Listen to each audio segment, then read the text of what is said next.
3-ші есепте ежелгі грек математигі Пифагордан сіздің неше оқушыңыз бар деп сұрағанда, ол менің оқушыларымның жартысы математиканы оқып үйренеді, ширегі табиғаттануды оқып үйренеді, ал 7-тен бірі уақытты үнемі ойланып отырғызып өткізеді.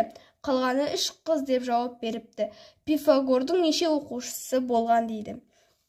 Сонда бізде математика нешеден бірі жартысы дегеніміз 2-ден бірі.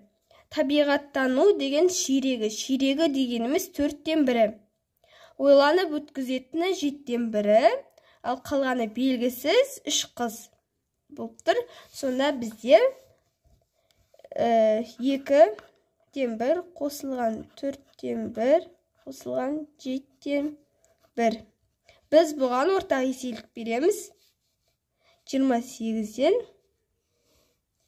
наған 14-тен 7-тен 4-тен. Сонда 14 қосылған 7 қосылған 4.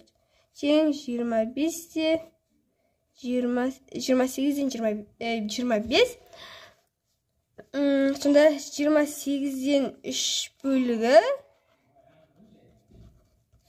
қыз болып тұр. Біз сонда 3-ті 28-ден 3-ке бөлеміз. 3 көбейтілген 3-тен 28, 3 пен 3 қысқартылып кетіп 28. Сонда Пифагордың 28 оқушысы болған. 684-ші есепте ше тосабын дайындау үшін оған қосылған қант барлық ше тосабының 5-тен 3-індей. Қалғаны ше жемісі. Тосаптың құрамындағы ше жемісі қанттан 2 килограммға кем. Тосаптың массасы неше килограмм делінген. Сонда бізде қант 5-тен 3. Ал шеміз сонда 5-тен 2-сіне тең болып тұр. Ол 2 килограмм қанттан аз болып тұр. Сонда шешуі тең 5-тен 3 азайтылған 5-тен 2 тең 1-ден 5. Бізден бұл бөлігі бойынша санды табу 2 бөлінген 5-тен 1 тең 2 көбейтілген 5-тен 1 тең 10. Сонда бізде тосаптың массасы 10 килограмм. 6-ші есепте пальтоның бағасы 1700 теңге. Қыс айларында пальтоның бағасының 10-нан біріне қымбаттады. На стрелкамыз қымбаттады дегенді білдіреді. Көктемде пальтоның бағасы оның соңғы бағасының 10-нан біріне арзандады. Көктемде пальтоның бағасы неше теңге болды дейді. Сонда шешуі бірінші амалымызда 1700 көтілген 10-нан 1. Бізде санның бөлігін табу 1700. Сонда бізде 1700 теңге. 1700 теңгеге қымбаттап тұр. Сонда 17.000-ды 1700 қосамыз. Сонда 18.700 теңге. Бұл қыстағы бағасы. Үшіншісі 18.700 көбейтілген 10-нан 1 тең. Сонда бізде осыншама 1870 теңге бұл арзандатылып тұр.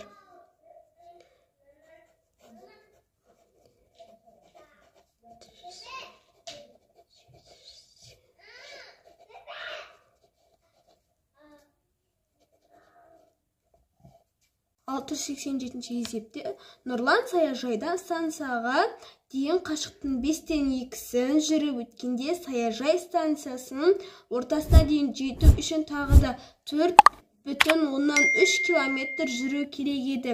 Саяжай мен станцияның арасы неше километр дейді. Мына жерде саяжай. Мына жерде саяжай деп қояйық.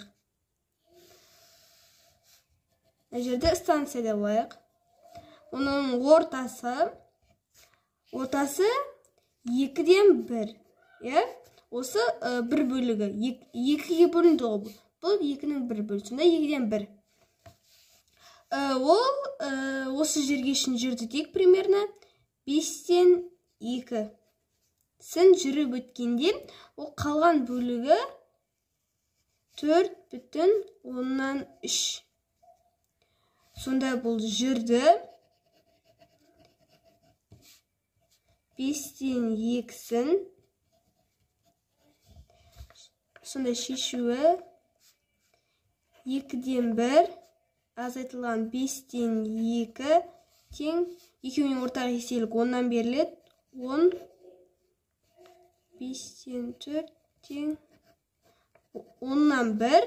10-нан 1 сонда бізе 4,3-ке тең болып тұр.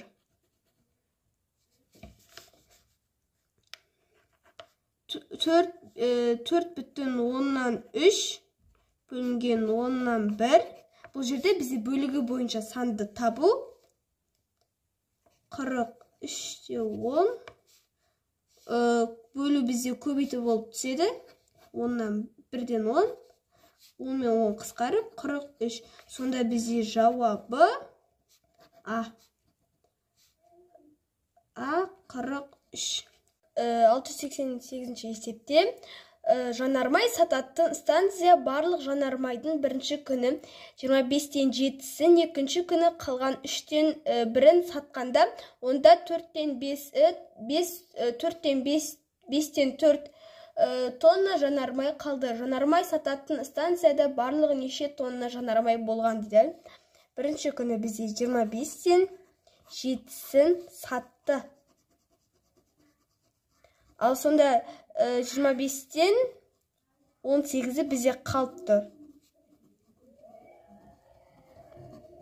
Екінші күні сонда 25-тен 18, оның 3-тен 1-і, екінші күні қалғанын 3-тен 1-ін деп тұр. Сонда 3-тен 1-ге көбейтеміз.